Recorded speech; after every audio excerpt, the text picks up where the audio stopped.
Imagine this. You wake up in the same apartment you've lived in for years. You pay rent every month, just like you always have. $800, $1,200, maybe even $2,000. Month after month, year after year. Now here's the uncomfortable question. What do you actually own after 20 years of renting? Most people assume renting is just a normal part of life, but hidden behind those monthly payments is a financial trap that quietly keeps millions of middle-class families from building real wealth. And the scary part? Almost nobody talks about it. Today, we're going to break down the apartment rent trap. We'll compare 20 years of renting versus owning assets. We'll look at the hidden math, the real cost, and why this trap silently drains hundreds of thousands of dollars from the middle class. And by the end of this video, you might never look at rent the same way again. Let me introduce you to someone very typical. His name is Daniel. Daniel graduated college at 23. He got a decent job in the city and rented a one-bedroom apartment. Rent was $900 a month. Not cheap, but manageable. Daniel told himself something most renters believe. I'll rent for a few years, then I'll buy a house later. But life happened. Rent increased. $900 became $1,100, then $1,300, then $1,500. Daniel changed jobs, moved apartments, upgraded his lifestyle. And before he realized it, 20 years passed. Daniel is now 43 years old. And guess what? He still rents. But here's the real shock. During those 20 years, Daniel paid over $350,000 in rent, and yet he owns nothing. Not the apartment, not the building, not the land. Just memories and rent receipts. Now here's where things get interesting. Most renters don't feel poor. They have good jobs, they pay bills on time, they travel sometimes, they upgrade apartments, they buy nice furniture. From the outside, it looks like they're doing fine. But financially, they're stuck in what economists call the middle-class flow trap. Money flows in from salary and flows right back out through expenses.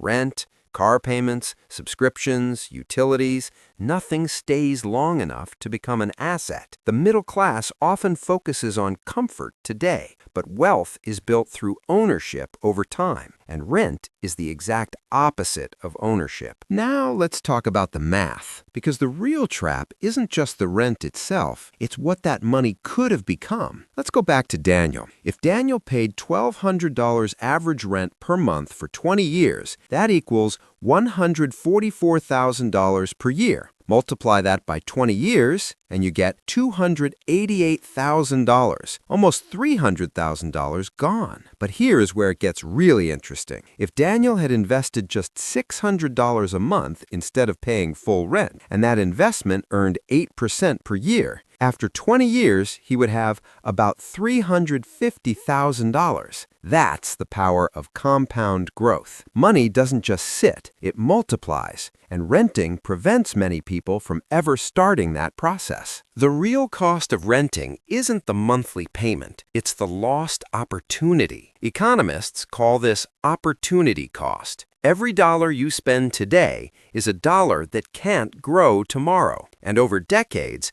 that lost growth becomes massive. A renter might spend $400,000 over 30 years, but the true cost could actually be $1 million in lost investments. That's the silent wealth drain most people never calculate. Rent feels harmless month to month, but over time, it quietly erases your financial future. Now imagine this moment. You're 55 years old. Your income slows down. Retirement is getting closer, but rent never stops. The landlord still expects payment every month, and suddenly, the pressure feels heavier than ever. Meanwhile, someone who bought assets earlier in life might now have rental income, investments, or a paid-off home. One person keeps paying, the other person gets paid. That difference is what separates financial stress from financial freedom. So why does this trap exist? because renting is convenient. Cities are expensive. Homes require down payments,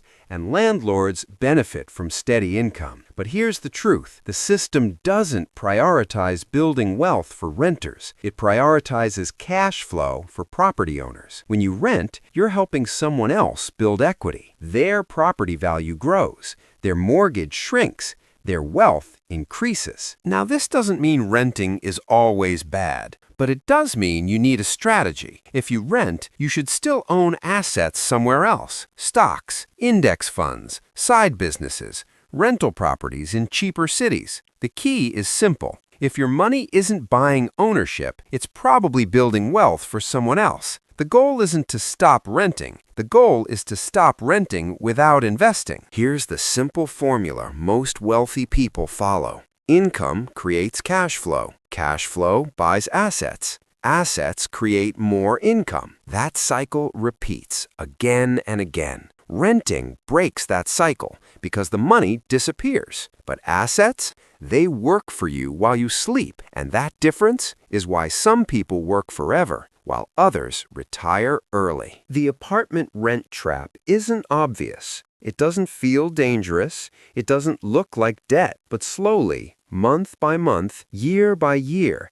it prevents millions of people from building real wealth. Renting isn't the enemy, but renting without investing is. Because the biggest financial mistake isn't spending money. It's missing decades of compound growth. So the next time you pay rent, ask yourself one question. Is my money building someone else's future or my own?